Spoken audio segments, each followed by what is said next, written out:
और तेरे बाबा दोनों एक समान हैं। पहले क्रोधित करेंगे, फिर मनाने चले आएंगे। जब मैंने तुझे बुलाया था तो जानकी और बाबा की ओर चला गया। अब क्यों आ रहा है मेरे पास? जा, उन्हीं के पास जा।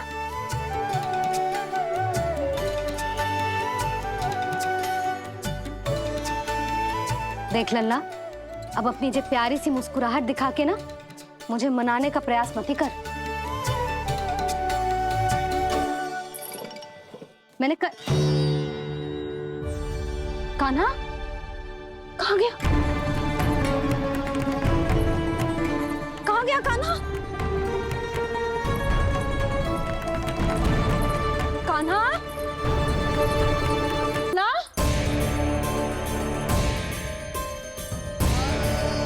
लल्ला कहाँ छुप गया तू? कान्हा, कान्हा सामने आजा मेरे लल्ला। कहाँ है?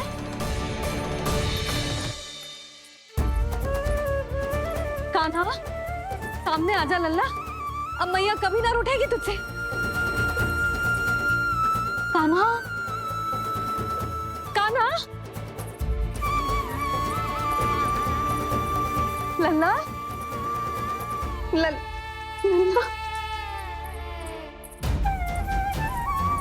लल्ला देख सामने आजा, नहीं तो तेरी मैया मर जाएगी। लल्ला, कान्हा, कान्हा न जाने कहाँ चला गया है।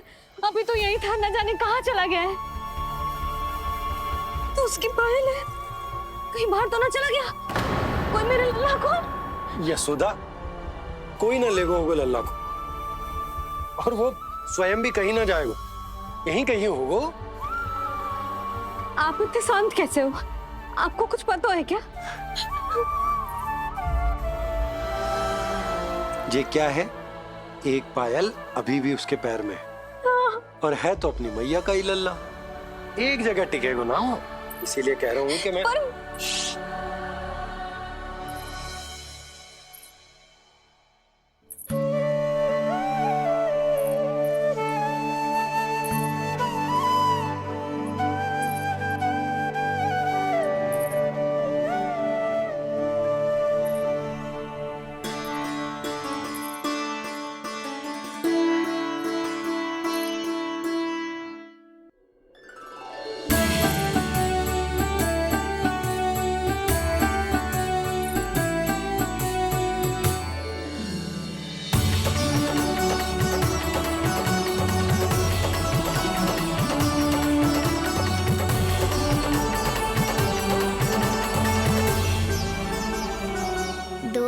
बाद ढूंढ लेते मैया बाबा, माखन तो चख पाता मैं।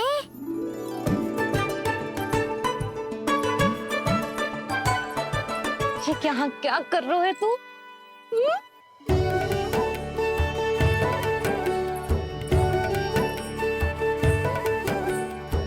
आज ही घुटने के बल चलना सीखो है, और आज ही अपनी मैया को दौड़ा दियो तूने। ये जो छोटी छोटी पैया है ना, इनमें पायल ना बेड़ियां पहनाऊंगी मैं। कही थी ना मैंने, तुम व्यर्थ ही घबरा रही हो, और इतना घबरा गई कि घबरा के आकाश सर पे उठा लियो। मैंने आकाश सर पे उठा लियो, और वो भी व्यर्थ में? मेरे कहने का अर्थ जे ना है यशोदा, व्यर्थ ना, मैं तो केवल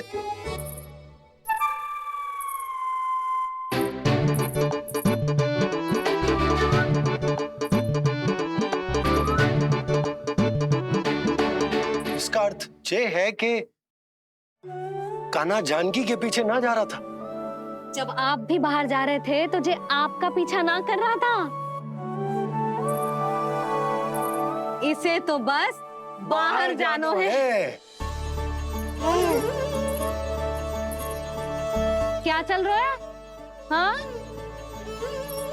चल चल अंदर चल। बाहर जानो है?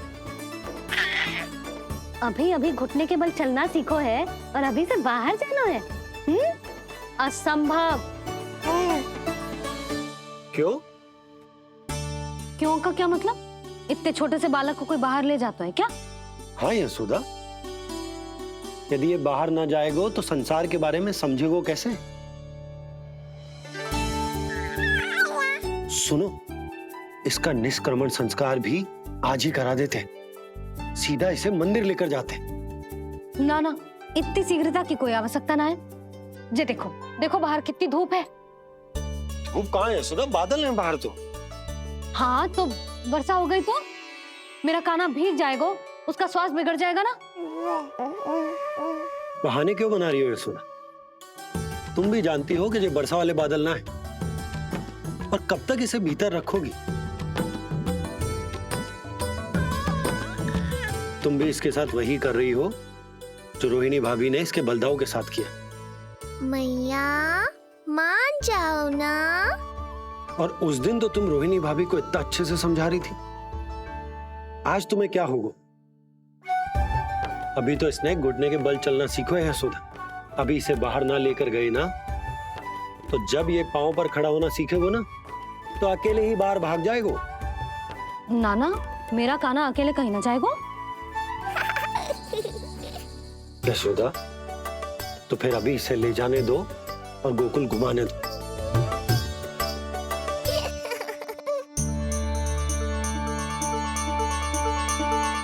देखा लल्ला, आज्ञा मिल गई। अब आज पहली बार लल्ला और बाबा बाहर जाएंगे घूमने के लिए। चल, आज बाबा और लल्ला पहली बार बाहर जाएंगे। हाँ, चलो। रुको, आपको क्या लगा था कि मैं लल्ला को अकेले छोड़ दूंगी? जहां जहां कान्हा जाएगा वहां वहां उसकी मैया भी जाएगी। कभी तो नंद और नंद लाला को एक साथ समय बिताने दिया करो। कुछ कही आपने? नहीं। तो बस फिर गौशाला से आरंभ करेंगे, फिर गांव घुमा के मंदिर ले जाएंगे इसे। मैं एक्शन में आई। देखा, अभी तो तेरी मैया मंदिर भी जाने को तैयार ना थी, और अब तुझे पूरा गांव घुमाने के लिए तैयार हो गई। इससे पहले कि इनके मस्तिष्क में कोई नया विचार आ जाए, यहाँ से चले चलो बाबा, शीघ्र चलो। दया कीजिए, दया निदान, क्षमा कर दीजिए। कितनी बार तुझे गर्ग ऋषि के आश्रम भेजा, तू वहाँ कुछ नहीं सुन पाया। गर्ग ऋषि यहाँ आया, तू यहाँ कुछ नहीं सुन पाया। जब तू कोई कार्य करने योग्य ही नहीं, तो फिर तेरा क्या? स्मरण करें महाराज, स्मरण करें कि आपको भी एक नाम बार बार सुनाई देता था। आप अपने कानों पे हाथ रख के यहाँ वहाँ घूम रहे थे, छटपटा रहे थे, किंतु हम में से किसी को भी उसका स्वर नहीं सुनाई दे रहा था। महाराज, स्मरण कीजिए। कृष्ण कृष्ण कृष्ण कृष्ण कृष्ण। जैसे उस बालक के जन्म के समय आपके कानों में ध्वनियां गूंज रही थी।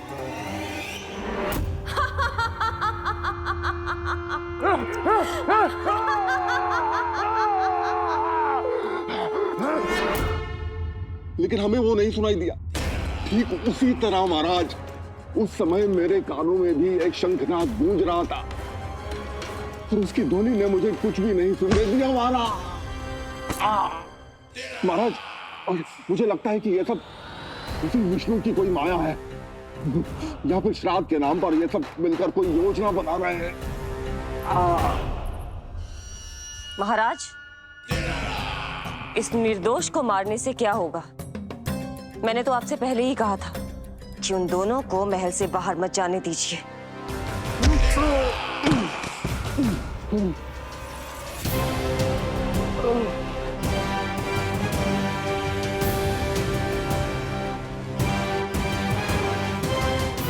सही कह रही हो तुम। इसको मार के क्या होगा?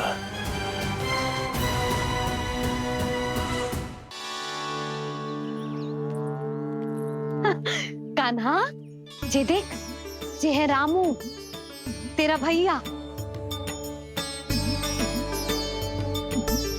और जे है सबला, तेरी मौसी।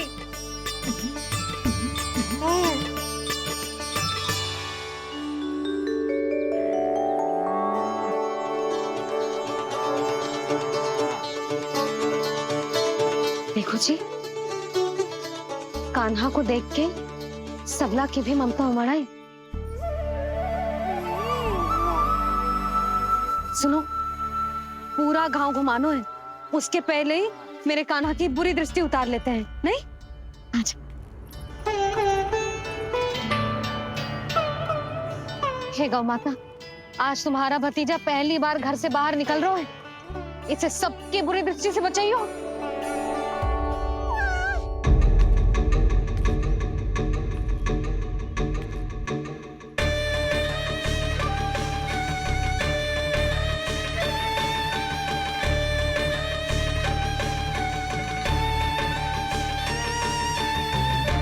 नारायण नारायण।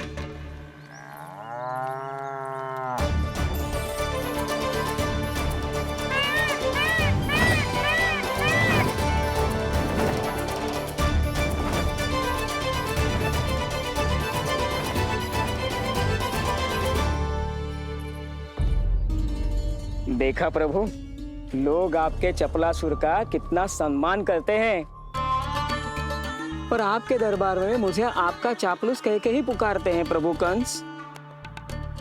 पर अब ये सब बदल जाएगा। अब लोग मुझे प्रभु कंस का चापलूस नहीं, विशेष विश्वास पात्र कहकर बुलाएंगे। ये नया सिंहासन उसके लिए है जो मेरा विश्वास पात्र बनेगा, मेरे दाहिने हाथ की तरह। इसीलिए तो यहाँ आया हूं मैं, ये देखने कि प्रभु कंस का कार्य करने के लिए सब लोग इतना हिचक क्यों रहे हैं। ऐसा क्या है उस बालक में?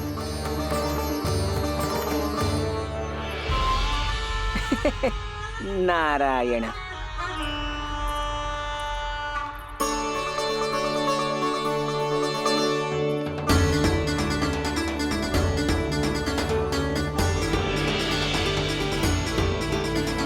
नन्ना, जी देख, जी है तेरी प्रभावती मौसी का घर।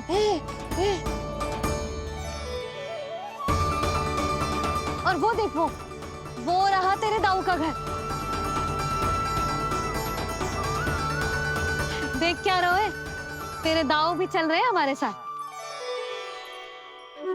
ये वही है क्या जो चपलासुर से विशेष विश्वास पात्र श्री चपलासुर जी बनने तक की यात्रा में मेरी सहायता करेगा? ताऊ, ताऊ देखो कान्हा आयो है। कान्हा,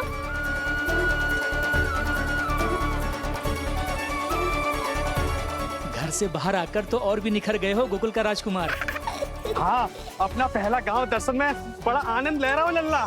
सच्ची कहीं भोला भाई, आज कछु अधिक ही प्यारा लग रही है जे।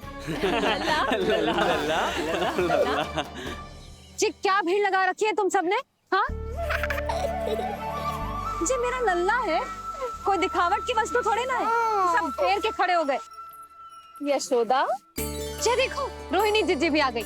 चलो सब सीधे मंदिर चलते हैं। हाँ चल। ताऊ, बड़े होने के नाते आपको मुझे घुमाना चाहिए, पर ध्यान रखना, आज आपको मैं ले जा रहा हूँ मंदिर।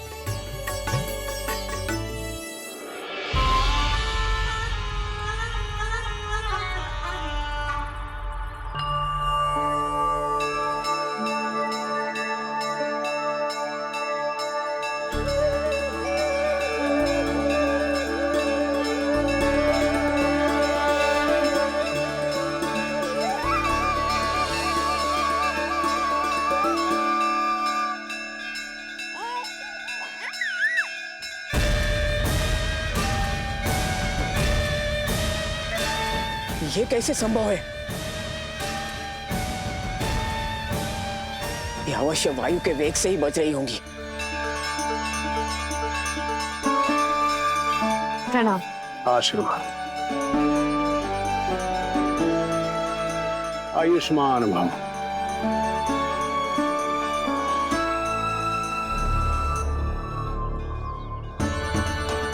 अरे जशोदा जी, कान्हा को पहली बार मंदिर लेके आई हो ना?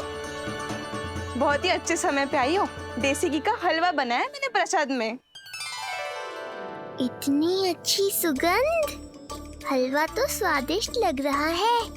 चलो, कुछ तो अच्छा किया सुलक्षणा चाची ने।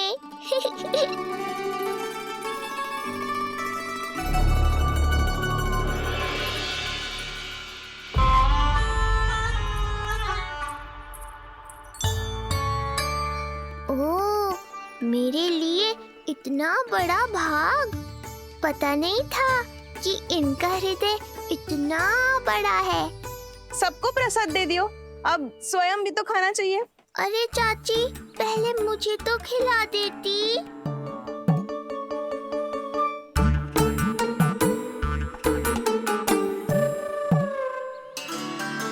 अरे, मैं तो कान्हा को देना भूल ही गई। हाँ? चलो, विलंब से ही सही, मेरा स्मरण तो हुआ आपको।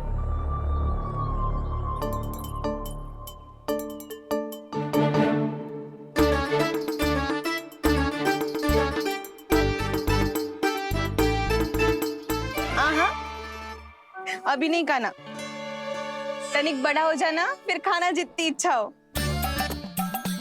हाँ हाँ, हंस लो चाची। आपने नहीं दिया तो क्या हुआ, मेरे बाबा अवश्य देंगे, देख लेना। बाबा, मुझे क्यों नहीं खिलाया आपने? दाऊ, मैं आपको घुमाने लाया, कम से कम आपको तो अपने छोटे भाई का स्मरण रखना चाहिए। मेरी मैया मुझे अवश्य खिलाएंगी। देखो जी, इसका भी मन कर रहा है खाने का। मैया है ना, तेरी मैया ने अपने कान्हा के लिए पहले से ही बचा लिया था। ठहरिए रानी जी। पहली बार कुछ खाने को मिल रहा था पंडित जी, रोक क्यों दिया? अभी बालक का अन्नप्राशन नहीं हुआ है। हाँ यशोदा, सदानंद जी सही कह रहे। दूध मुहे बालक को ठोस अन्न अन्नप्राशन के पश्चात ही खिलाना चाहिए।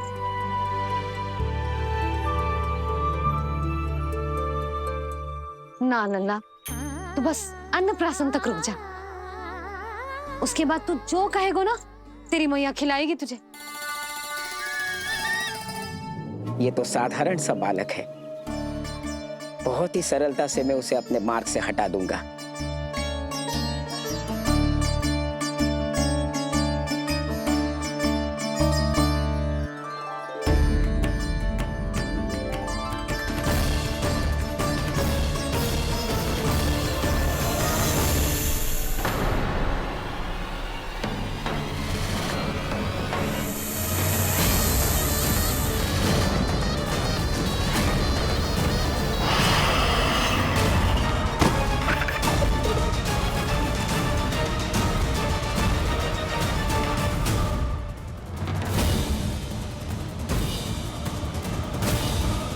ये क्या था? मेरे दाऊ शेषनाग के अवतार हैं चपलासुर। इनके रहते तुम मुझे हानि पहुंचाने का विचार भी मन में लाओगे तो ऐसा ही होगा तुम्हारे साथ।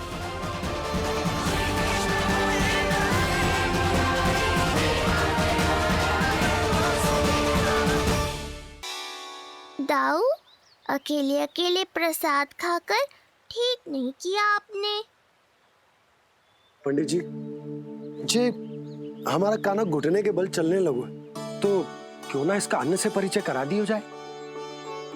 नंदराज जी, 2 दिन में पूर्णिमा है, बहुत अच्छा दिन है, तभी कर लेते हैं अन्नप्राशन संस्कार। 2 दिन की प्रतीक्षा और करनी पड़ेगी।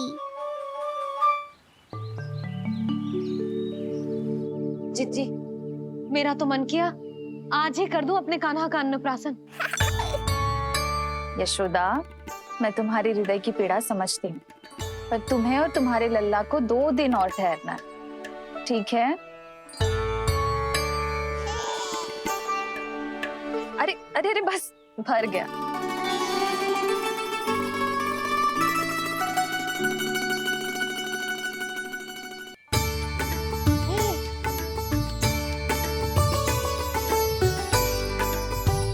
लो जीजी।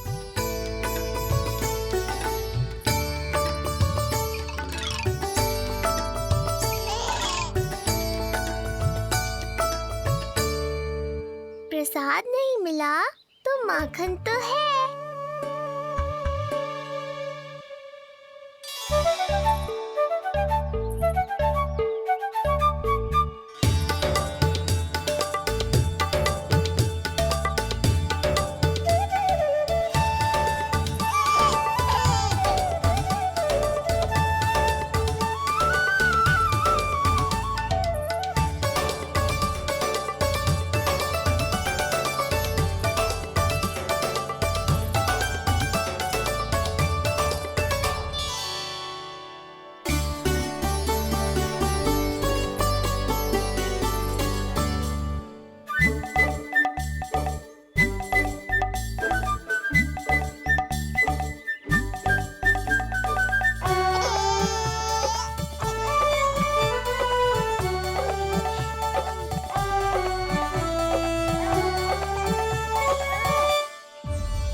देवकी और वसुदेव अभी कहाँ हैं? अपनी संतानों के श्राद्ध के लिए ऋषि गर्ग के आश्रम जा रहे हैं। अब आप क्या करने वाले हैं महाराज? एक बार तो मैंने उन्हें प्राण दान दे दिया। बधाई हो कुंवर जी। अपनी पत्नी के प्राण बचाने में आप सफल हुए। दूसरी बार मैं उन्हें दंड देने निकला तो तुमने मुझे रोक दिया। बुद्धि बल का प्रयोग कीजिए स्वामी, शारीरिक बल की आवश्यकता नहीं। किंतु एक ही भूल को बार बार नहीं दोहराएगा कंस। मथुरा नरेश कंस के इस महल से वसुदेव और देवकी जीवित बाहर नहीं निकलेंगे। केवल उनके शव। कंस मामा, आप उनको छू भी नहीं सकते।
ये क्या हो रहा है?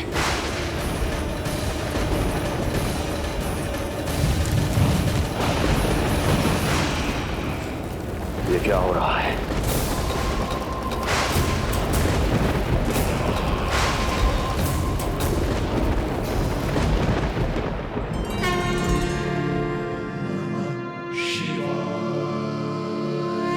क्या हुआ प्रभु?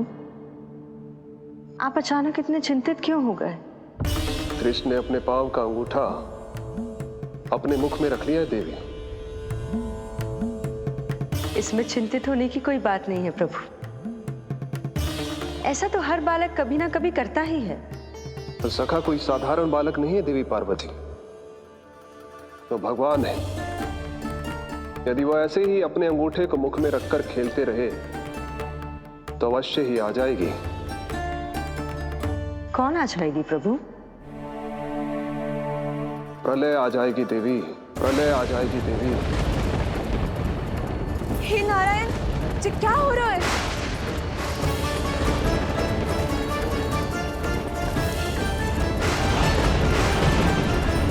जी ऐसे लग रहा है जैसे दिन में ही रात्रि के समान अंधेरा छा गया हो। लगता है बहुत बड़ी आंधी आने वाली है।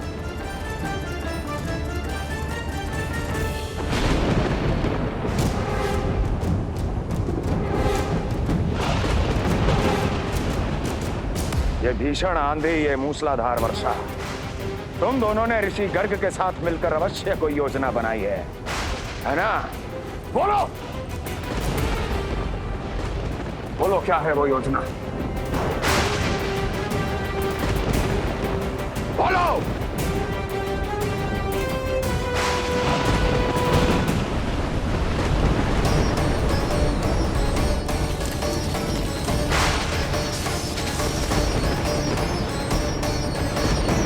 लगता है प्रकृति क्रोध में। मैं जाकर गौशाला संभालता हूँ, कहीं कोई हानि ना हो जाए। तुम बालकों को भीतर ले जाओ।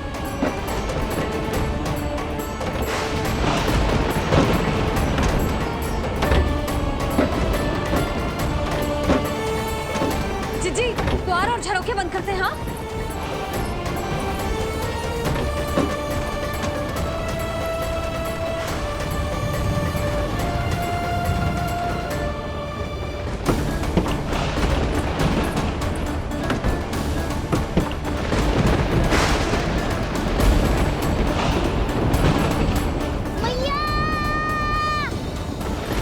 लल्ला चल अंदर चल के खेल।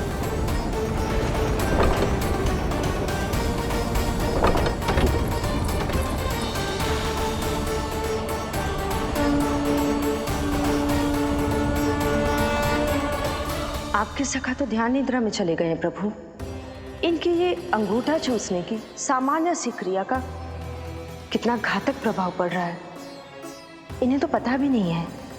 चाहे जानबूझकर की जाए या अनजाने में हो, सखा की हर लीला के पीछे कोई ना कोई उद्देश्य अवश्य छिपा होता है। पर ऐसा लगता है देवी जैसे उनकी इस लीला के पीछे एक नहीं अनेक उद्देश्य छिपे हैं।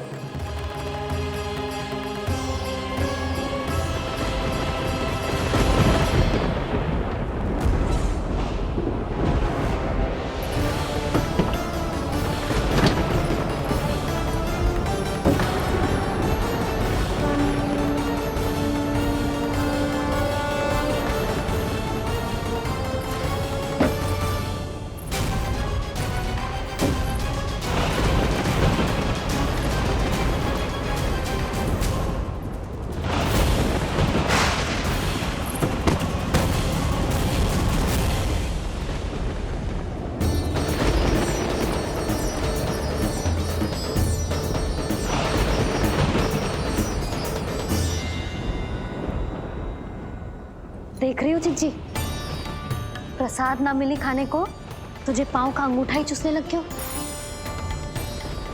कान्हा ये क्या कर रहे हो है? अंगूठा मुंह से निकाल दे लल्ला। अच्छी बात ना है कान्हा। देख कान्हा, तू नींद में है, इसका अर्थ ये ना है कि मैया तुझे अंगूठा चूसने देगी। निकाल अंगूठा मुंह से। आज तो बड़ी शीघ्र इतनी गहरी निद्रा में सो गए हो तुम।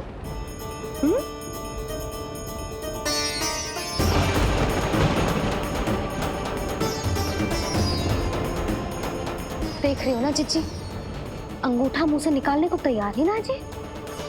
ऐसा क्या आनंद मिल रहा है?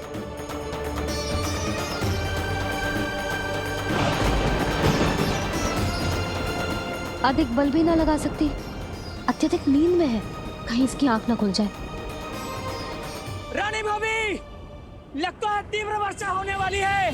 मैं और भोला भैया के साथ तक ले निकल रहे हैं। हो सकता है उन्हें हमारी आवश्यकता हो। हाँ हाँ चलो भोला। चिच्ची, तीव्र वर्षा आरंभ होने से पहले आप और बरदाऊ निकल जाओ। ठीक है, किंतु तुम भी सतर्क रहना। हाँ, आप भी ध्यान से जाओ।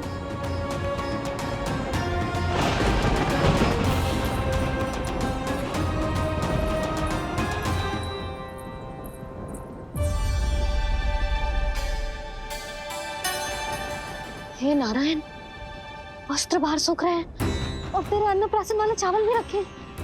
भीतर करना होगा ना चिचान की भी।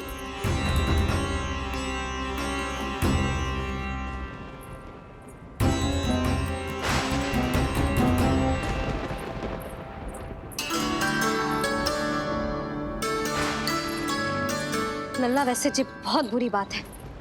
अंगूठा मुंह से बाहर निकाल।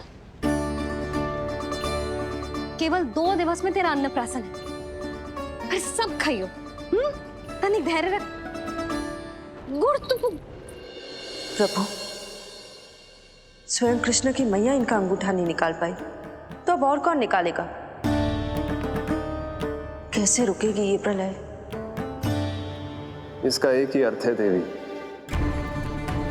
अभी लीला समाप्त होने का समय नहीं हुआ। अभी तो कहना तो ये चाहिए कि लीला अभी पूरी तरह से आरंभ ही नहीं हुई है।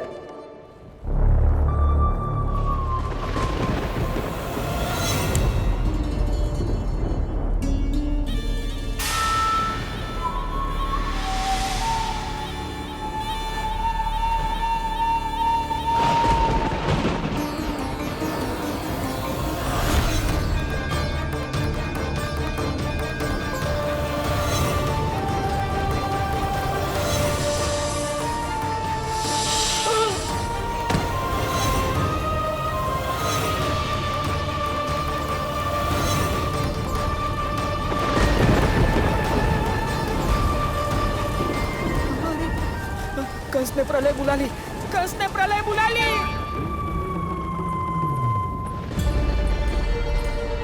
हे नारायण, जे वर्षा तो रुकने वाली ना है। जे गुड़ और गेहूं भीतर रख देती हूँ।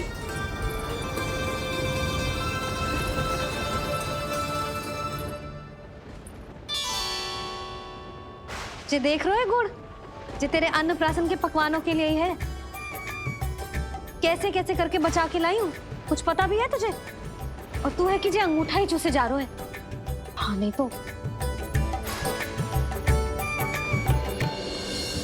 किंतु आज प्रलय भी आ जाए तो कंस की तलवार का वार रोकने में असमर्थ होगी। कंस के साथ विश्वासघात किया है, दंड तो मिलेगा। महाराज, वायुमंडल में अचानक आए इस परिवर्तन का हमसे कोई लेना देना नहीं है। हम तो बस अपनी संतानों के श्राद्ध के लिए जा रहे थे। मूर्ख हूं मैं,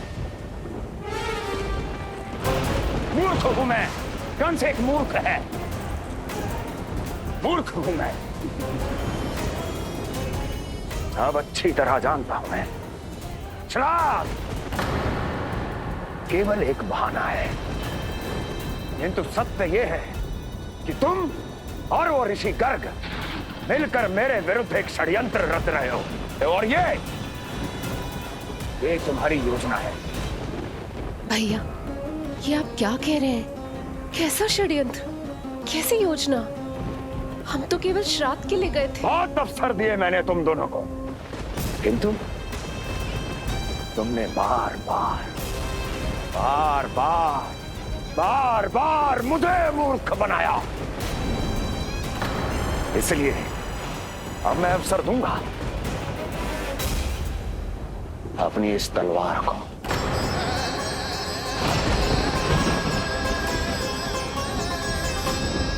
येन केन प्रकारेण साम दाम दंड भेद, कोई ना कोई युक्ति लगाकर मैं तुम्हारे उस बालक का वध कर ही दूंगा। पर उस क्षण का साक्षी बनने के लिए अब तुम दोनों को जीवित नहीं छोड़ूंगा मैं।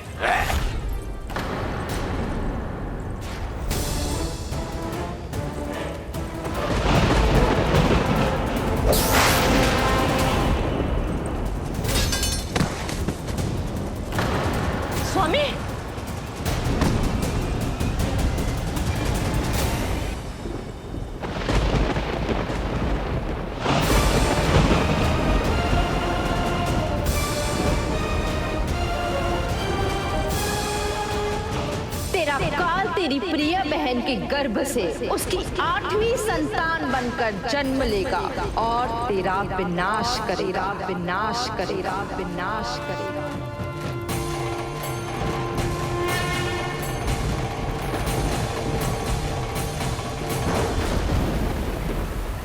प्रलय आने वाली है, प्रलय आने वाली है, प्रलय आने वाली है।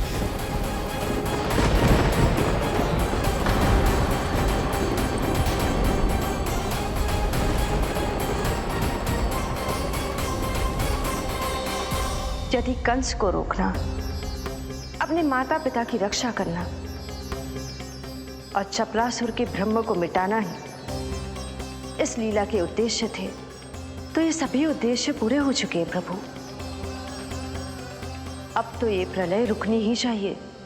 ये केवल सखा की लीला ही नहीं है देवी पार्वती, उनकी माया का उदाहरण भी है।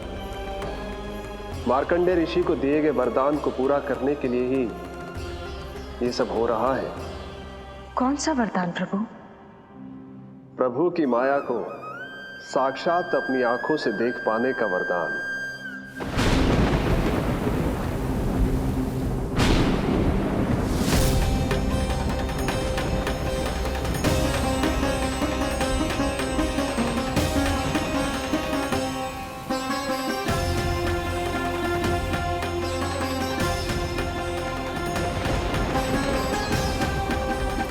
हे नारायण, क्या ये प्रलय है? क्या संसार समाप्त हो रहा है? तो फिर मुझे मिले इस जीवन का क्या अर्थ है?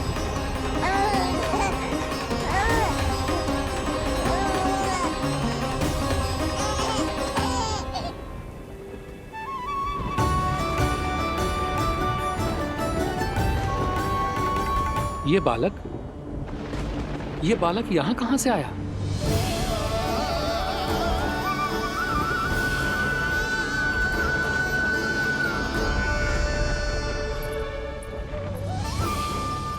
सोते हुए कितना निर्दोष लगता है जी। चारों ओर जल ही जल है, सब कुछ प्रलय में नष्ट हो रहा है, किंतु ये कितना निश्चिंत है ये। परंतु ये अद्भुत बालक है कौन?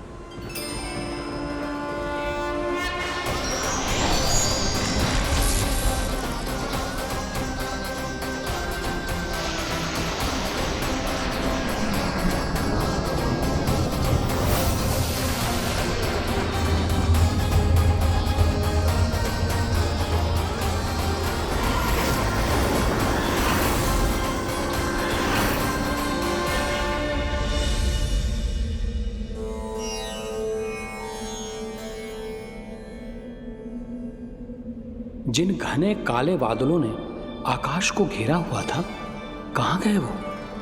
यहां तो प्रलय का कोई चिन्ह ही नहीं है।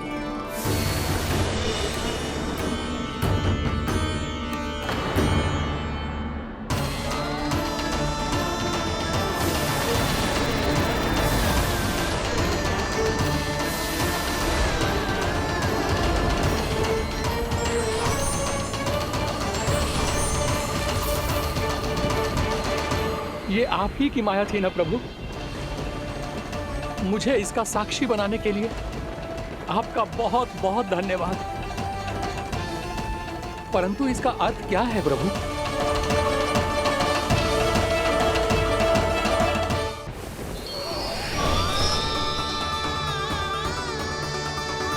प्रभु,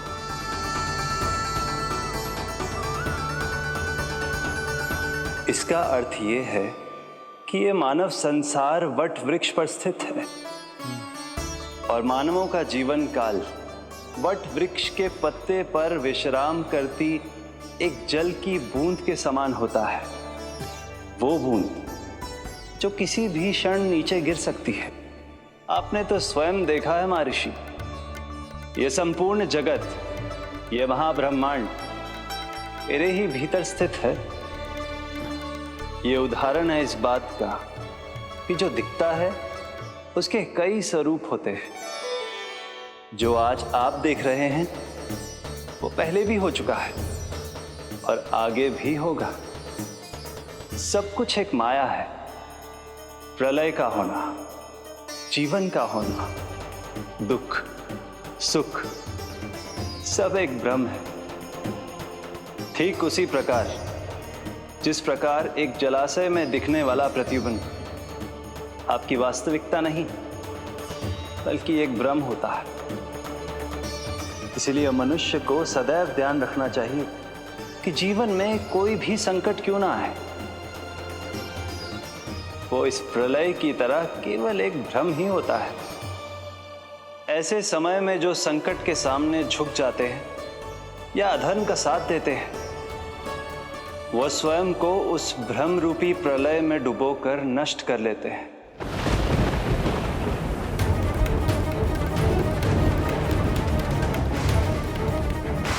पर जो मेरी शरण में आकर संकटों का सामना करते हैं, वो स्वयं को कठिन से कठिन प्रलय से भी उभार लेते हैं। किंतु प्रभु, सभी व्यक्तियों में संकटों का सामना करने का साहस नहीं होता। कृपा करके आप कुछ ऐसा कीजिए जिससे आपके भक्तों को इतना बल मिले कि वो कठिन से कठिन परिस्थितियों का सामना भी सहर्ष कर सकें। मैं वरदान देता हूं महर्षि, पीपल के पत्ते पर बाल कृष्ण की इस छवि का स्मरण मेरे जो भी भक्त करेंगे, उनके साथ मेरा आशीर्वाद सदैव बना रहे। वो चाहे कितनी भी कठिन परिस्थिति में क्यों ना फंसे, बाल कृष्ण की ये छवि उन्हें उससे उभर पाने में सामर्थ्य प्रदान करेंगे।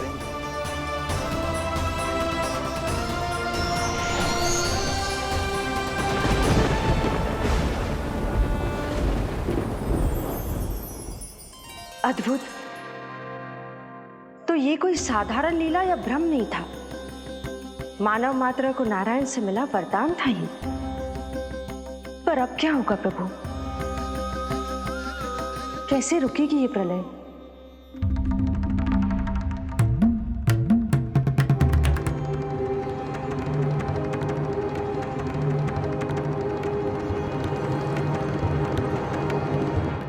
क्या सोच रहे हैं प्रभु?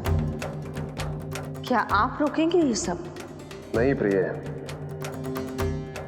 ये कृष्ण की माया है, वही इसे रोक सकते हैं। पर मैं अपने सखा से भेंट करने अवश्य जाऊंगा। पर पिछली बार की तरह बिना उपहार लिए नहीं।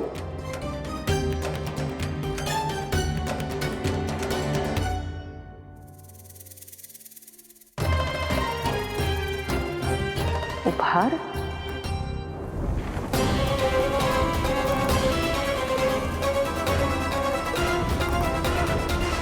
आप तो प्रलय का भी सामना करने के लिए तैयार थे ना भैया? अभी तो प्रलय भी नहीं आई और आपकी ये दशा हो गई। महाराज,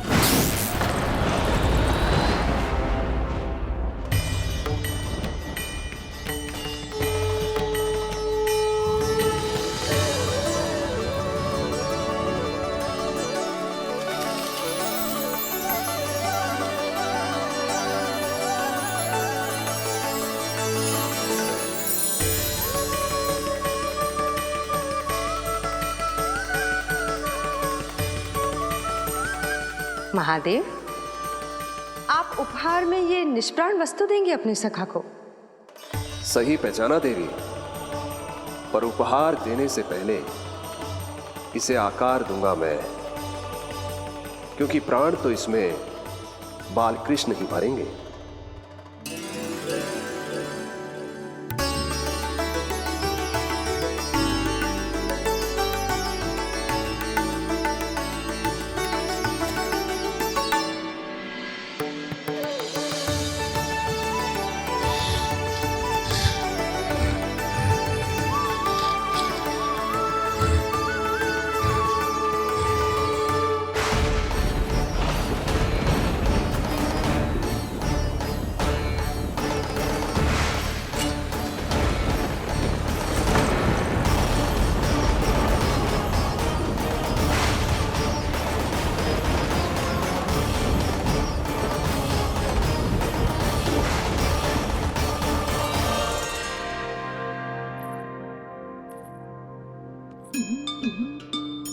मुरली?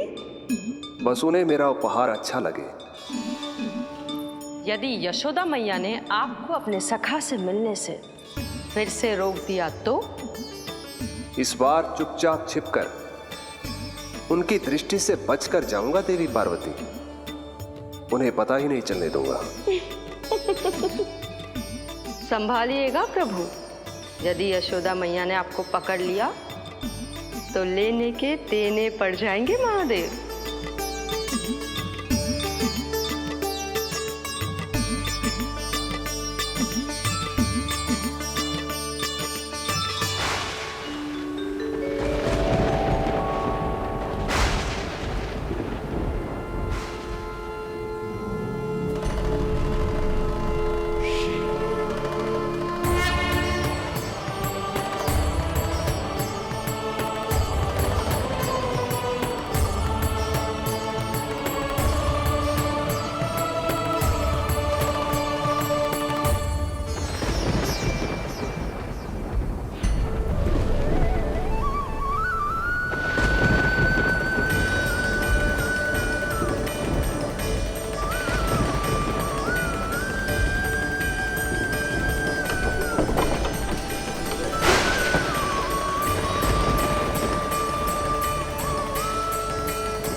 ये रहे चावल, जानकी को कही थी मैंने भीतर रख दे, छोड़कर चली गई बाहर, कुछ याद ही ना रहते ऐसे।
कान्हा,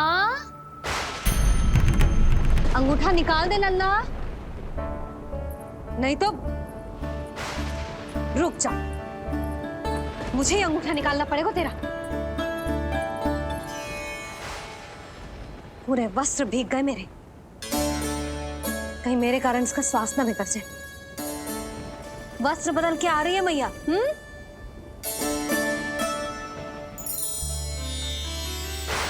आ रही हूँ।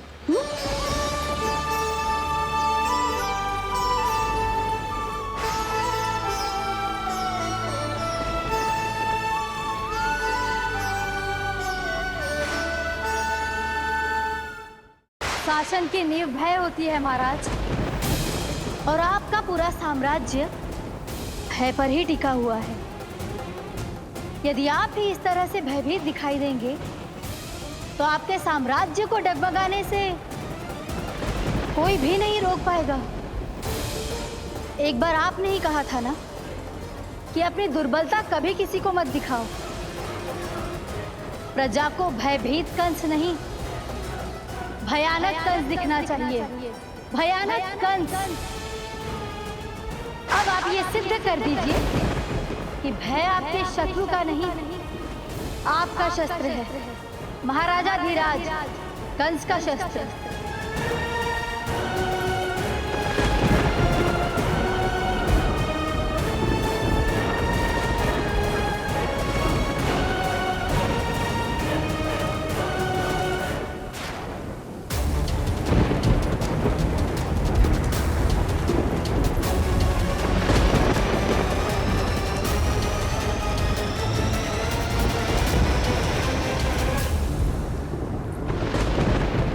उससे क्या भयभीत होना, जो स्वयं भयभीत हो।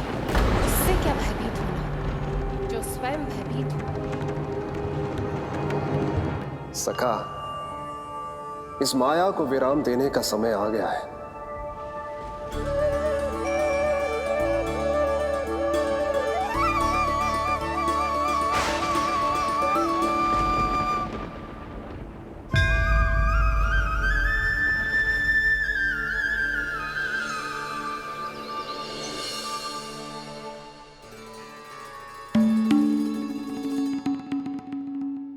सभी आपके चरण धोकर उसका चरणामृत पीते हैं सखा, और आपने उसी चरण को अपने मुख में रख लिया। यही तो सखा, मैं इस तथ्य से चकित था, इसलिए सोचा एक बार अपने चरणामृत का स्वाद स्वयं भी चख ही लिया जाए। अब जो उपहार लाए हैं वो शीघ्र ही दे दीजिए। कहीं मैया ने आपको देख लिया तो आपको तो अनुभव है वो क्या क्या करने में सक्षम है। आपसे कुछ भी छुपाया नहीं जा सकता सखा।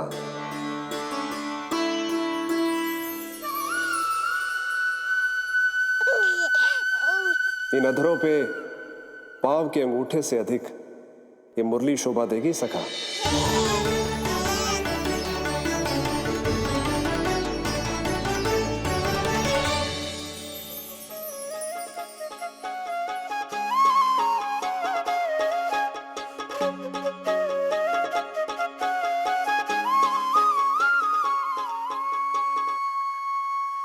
प्राण दे मोहे हाथ लगा के, हुई अमर स्पर्श जो पाके, काठी को जीवनमय कर दिया, मधुर हो गई सारी। मन प्रसन्न मेरा तन प्रसन्न, प्रभु आज से मुरली हुई है तुम्हारी। मन प्रसन्न मेरा तन प्रसन्न, प्रभु आज से मुरली हुई है तुम्हारी।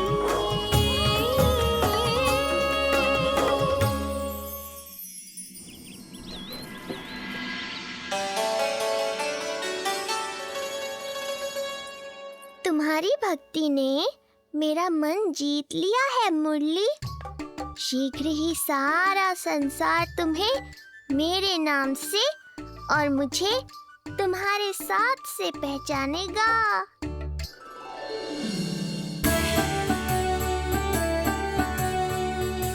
प्रभु, मेरे प्रभु, इस अनमोल भेंट के लिए आपका बहुत बहुत धन्यवाद सखा।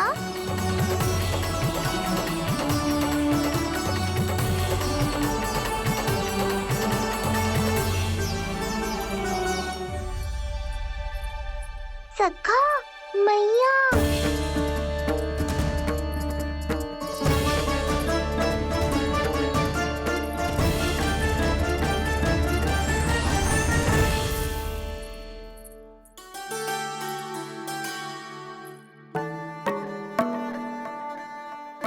अच्छा जी, तो तूने अपना अंगूठा मुंह से निकाल ही दियो। बड़ा उपकार कियो अपनी मैया पे।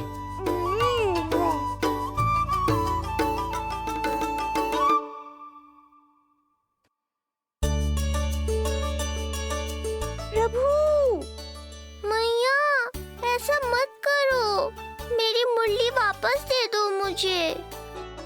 ये कहाँ से आई? मेरे सखा ने उपहार में दी है। मैंने तो सोचा भी नहीं था मैया कि मेरे अंगूठा मुंह में लेने से इतना सब कुछ हो जाएगा।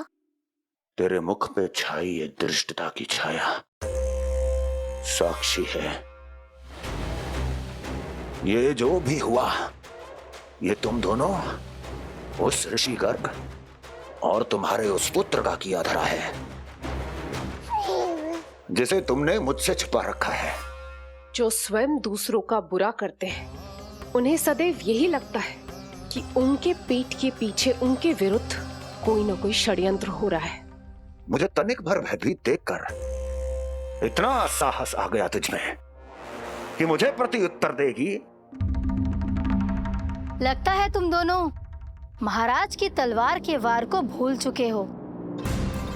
स्मरण करो, इतने वर्षों में इसने एक बार भी तुम्हें छुआ तक नहीं, लेकिन अनेकों बार तुम्हारे हृदय को रक्त रंजित कर चुकी है ये।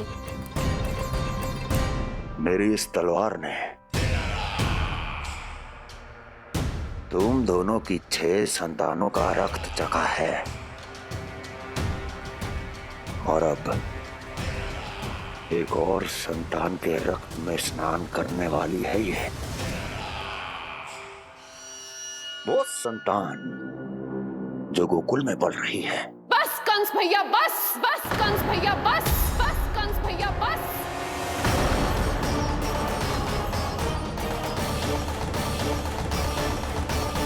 इतना दुस्साहस,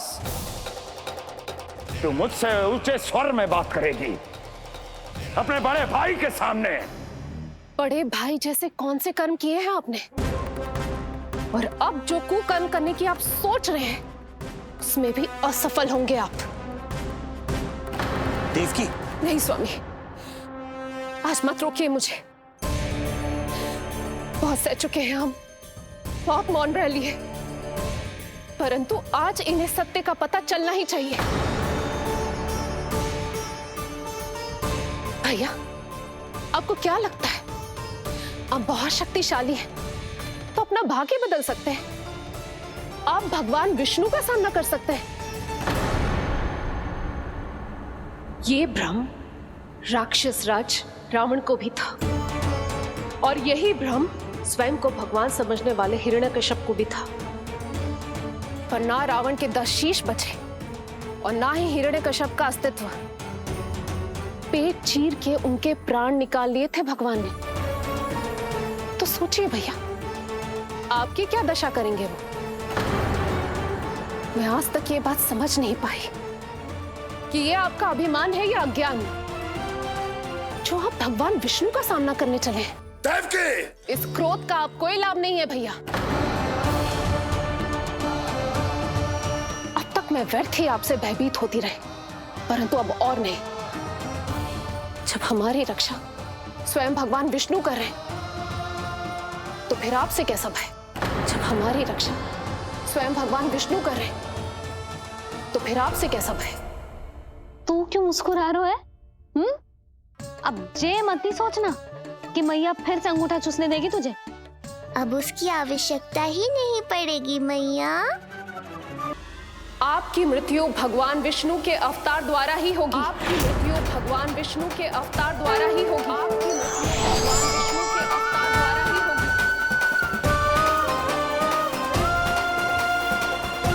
होगी। भले ही वो कहीं भी क्यों ना हो।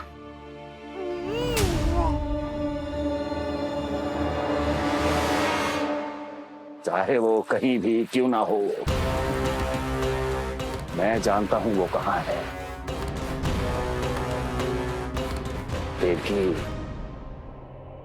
तूने बहुत बड़ी भूल कर दी मुझे चुनौती देकर। मैं चाहूं तो अभी इसी क्षण तुम दोनों का वध कर दूं, किंतु नहीं।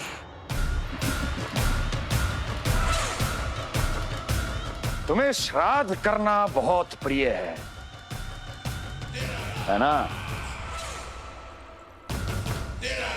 तो ठीक है, तो अब मैं तुम दोनों का वध तभी करूंगा जब तुम दोनों अपनी 8 संतानों का श्राद्ध एक साथ कर चुके होगे।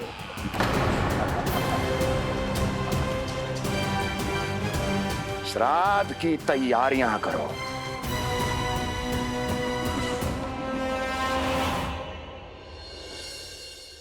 मैया अन्नपूर्णा की कृपा से आज अन्नप्राशन के सभी कर्मकांड अच्छे से हो जाए, भोजन स्वादिष्ट बने और मेरे कान्हा को प्रिय लगे। बस इतना आशीर्वाद दे दो तुलसी मैया। मैया, कहीं उसे ऐसा ना लगे कि उसकी मैया को अच्छा भोजन बनाना आतो ही ना है।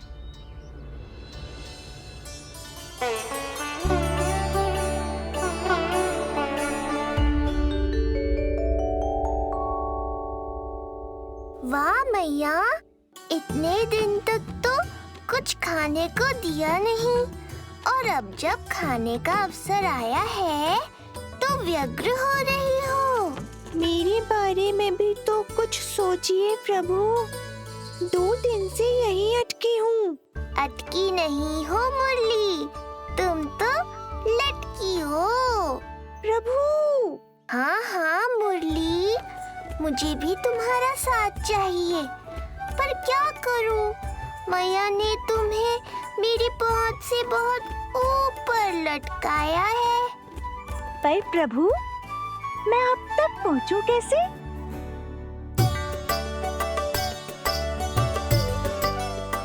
प्रभु, सोचिए मत, कुछ करिए।